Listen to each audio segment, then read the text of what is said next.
ये साधक जो अपनी दिनचर्या ठीक नहीं रखते, ये उनके जीवन के लिए बहुत हानिकारक विषय है।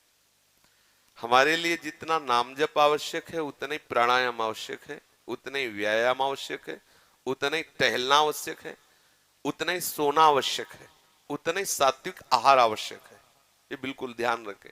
तेरे दिन देखते हैं ना, ये बीमारी वो बीमारी, ये परेशानी वो परेशानी। तो सबसे पहली बात है, हम जब कहते हैं तो कोई समझ नहीं रहा, ब्रह्मचर्य की रक्षा की जाए। ब्रह्मचर्य बहुत बड़ा अमृत तत्व है। ये मूर्खता के कारण लोग इसे ध्यान नहीं देते हैं।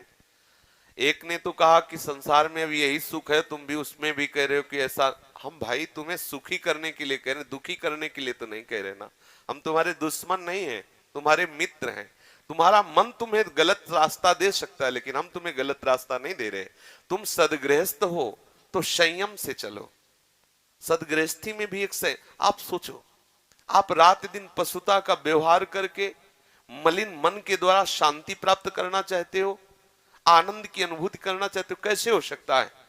आप जब बीमार हो, आज नहीं, आज तुम्हारी यौवन अवस्था तुम्हें समझ में नहीं आ रहा, लेकिन ये तुम्हारी आदत तुमको कल कहां पहुंचा देगी तुम्हें पता नहीं। जब पहुंच जाओगे तब कोई रास्ता नहीं। कितने ऐसे बच्चे हैं जो इस बात में दुखी हैं कि मैं क्या करूं, आत्महत्या कर लूं, ऐसे आते। कितने प्रश्न ऐसे आते कि क्या मैं आत्महत्या कर लूं? देखो पहुंचा दिया, यहां आपके मन ने वहां पहुंचा दिया जो अंतिम दुर्गति का केंद्र है। यदि आप गृहस्थ हैं तो 5 बजे तक उठ जाए, इतनी छूट। मान लो आप रात्रि में 11, 11:30 बजे या 12 बजे सोते तो 5 घंटे। अगर आप दिन में नहीं सोते तो 6 बजे तक उठे। सूर्य उदय हो रहा हो, आप सो रहे हैं, चाहे गृहस्थ हो चाहे विरक्त हो, आप बिल्कुल नष्ट हो जाएंगे। आपकी आयु नष्ट होगी, आपकी बुद्धि भ्रष्ट होगी, आप ब्रह्मचर्य रह नहीं सकते। कह देते ब्रह्म। और फिर जब माता विंता के गर्भ में आधान किया तो अरुण और गरुण जैसे महापुरुष पैदा हुए।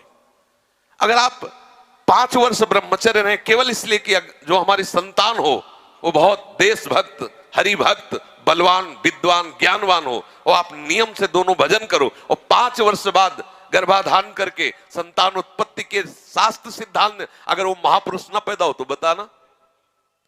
अब ये खान पान ठीक नहीं, आचरण ठीक नहीं, पवित्र नहीं हो। एक किसान भी खेती को सुरक्षित और तैयार करता है तो उसमें अच्छी फसल होती है। तुमने ब्रह्मचर्य को जाना ही नहीं, इधर उधर से हर तरह से भ्रष्ट आचरण, अब वो संतान कैसे हुई?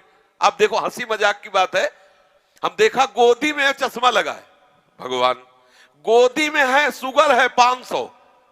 अब बोलो इनको जवानी आएगी कभी? क्या हुआ? ये गलतियां हो गई, संयम बर्ताव नहीं किया गया, वीर में वो सामर्थ्य नहीं रही कि संतान को तेजस्वी ओजस्वी बना सके। अब इन बातों को कहा जाता है गुप्त रखो, गुप्त मरो। भाई आप जैसे कह रहे हैं सब कहने सुन तो देख लो, आगे तुम्हारे आ जाएगा। अगर उठने में तुम्हें तकलीफ ना होने लगे कहना, अगर बादाम ज्यादा खाओगे तो लीवर खराब हो जाएगा। देख कुछ दिन बाद देख लेना। ये जो लोग कहते हैं ना कि अरे बाबा लोग सब कहते हैं, देख लेना तुम्हारे पुरखा पानी पा जाएंगे।